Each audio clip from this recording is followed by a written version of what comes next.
Hello and welcome to my YouTube. This is my very first video. Hopefully it's not awful. Hopefully you guys like it and will subscribe and come back and watch more because I do plan on doing more. Just hoping this is my first of many. I have had my YouTube channel for a while now, and I made a sort of New Year's resolution to get out of my comfort zone and try new things and stop, letting fear hold me back. So I'm going to try to do more reels on Instagram, maybe some lives. I don't know, but this is my first step. So bear with me. I am doing a color block mani. I have peel base down. I have my tape on. So I'm going to let you watch and stop yapping for a minute, but I will be back. I am using, just so you guys know, the odorless dip liquids from Dipomania. I love them. They are slow drying, but not compared to some that I've tried. I also love the Triple D ones, but right now I'm using the Dipomania. I do 2 coats of the color, so like I'll do the base and then I pour the color over, and then once it absorbs and starts looking wet again, I will pour another layer of color over just to really absorb it. And then I can dust off with no issues. In the past, if I dust off too quickly or without adding a second layer of color, the color just kind of wipes off. But this way works really well for me. And I don't have any problems with the odorless dip liquids because I put them on full coverage tips and not my natural nails. So they work really good for me. So I will let you watch for a little bit.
Okay, now that I got the tape off, I need to add peel base to where the tape was. I forgot to do that on my other hand. So when I go to remove those peelies, they're not going to come all the way off, only part the way. So that will be fun, but I remembered on this hand. So now I have it on. I'm going to do my pinky and thumb while my other 2 fingers, while the peel base is drying. And then we will get into this glitter application. It is super pretty. It has little purple glitters in it. Can't see it really well, but you'll see it when it's done. It's gorgeous. And so the first coat I will do a pour over, and when I get to the second coat, I will lay my finger in flat. You will see me patting them down. I have to be really careful when doing that. You may or may not notice, but when I do it on one of the nails, I kind of wipe the glitter right off. I just dip right back in and it's fine. And plus I do a second coat. So it ends up working out just fine. But when I pat them because of the odorless liquids and drying slower, you just have to be really cautious. So I'm going to let you watch.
And now we are going to do our clear encapsulation. I do encapsulate everything in clear, solid, glitter, doesn't matter. I have a tendency when I used to not cap like my solids in clear, it would just ruin my activator. So it's just a habit now. I just do it. This is the crystal clear from One Sparkly Mermaid. It is amazing. I do dust off camera just because I don't want to get all the extra nail dust dip on my desk. So I dust it off into my garbage can off to the side. So that's why I'm going off screen so much. Um, and I use a fluffy brush. So if I was using regular dip liquids, I would use a hard bristle brush to get all that extra off. But when I tried that with the odorless, it kind of will ruin my dip. And it will actually make it so that when I go to top coat, you can see little specks of the clear. So I just let it really absorb the clear really well. I only do one coat unless I'm doing a really chunky glitter, then I'll do two. And then I take a fluffy brush and I dust off and we are good to go. So you'll see at the end, before I activate, you'll see that there is no clear left on my nails. So I'm going to let you watch some more.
So I did like 2 to 3 layers of activator. I just like to really get it in there, get it nice and hard, wait a couple minutes, and then I filed off camera. Not ready for that yet. Maybe someday I'll file on camera, but I'm having a hard enough time staying in frame. So what I'm going to do now is add some eye gel striping tape. They're stickers essentially. They're amazing. I'm adding a layer of Mooncat base coat, which it's just nail lacquer. It's not gel. It's not dip. It's just nail lacquer. And that way I don't have like such a smooth surface to put the eye gel striping tape on, and it will stick really well. I use a nail polish top coat. I've tried a few. I love the Mooncat one. It just dries so fast that like by the time I get to the end of my nails, it's kind of goopy. In this one, I'll be using SE Gel Couture. It's not gel, it's nail lacquer. But I love it. It's really, really shiny. It shows up beautiful in pictures. You'll see, it's awesome. And then I have another one. I think it's C&D something. But I'm sure I'll show that in a future video. But that is what I use now. So I'm going to let you watch me struggle a little bit. Not too bad with the striping tape. Way better than the stuff you get off Amazon. It's actually amazing. So I'm going to let you watch.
Okay, now we're gonna do the top coat. Got the striping tape on. So this stuff dries really fast. I'm not as bad as the Mooncat, so I can usually get a good coverage. Sometimes I have to like dip back in to the top coat and get a little more just because it gets a little goopy at the end, but it's pretty easy to fix.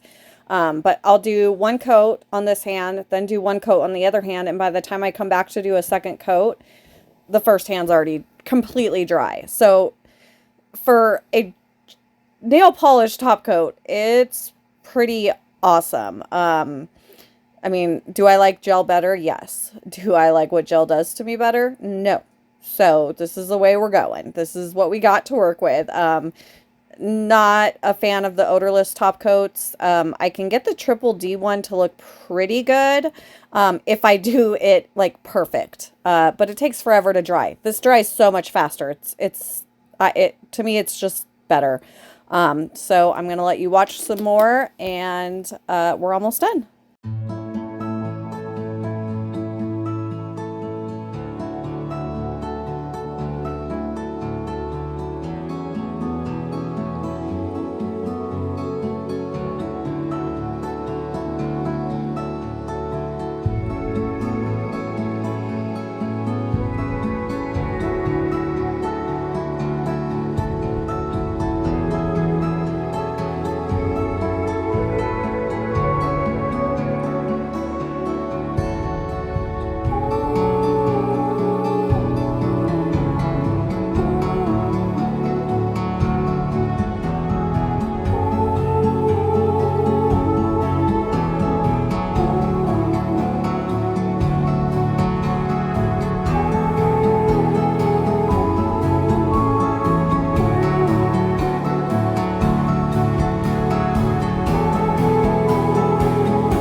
We are all cleaned up. We sanitized, so now we're gonna go in with our CN Designer Dips jojoba juice in the scent Sweet Hibiscus, which is phenomenal.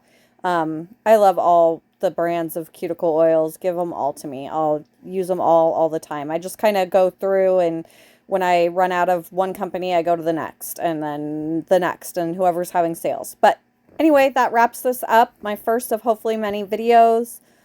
Please like and subscribe and leave any comments of anything you'd like me to do better. I do know that I need to stay in frame more, so I will work on that. But I had a blast. I hope you guys did too, and I'll see you guys in the next one.